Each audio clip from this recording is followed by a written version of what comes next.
According to researchers, Gen Z is on track to be the most single generation in modern history, in a world full of ghosting, rosters, and situationships. How are you going to meet the love of your life? Hinge introduces Sing or Be Single.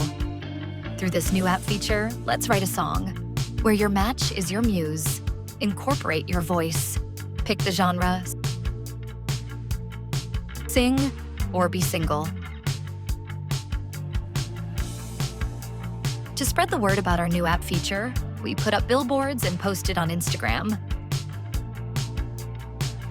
We even partnered with local bars with the highest amount of single people.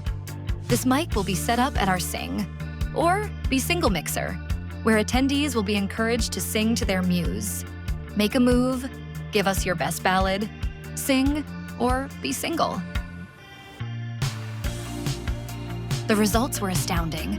2.3 million matches send their first song within the first month. There was a 99% higher response rate on songs sent versus boring pickup lines.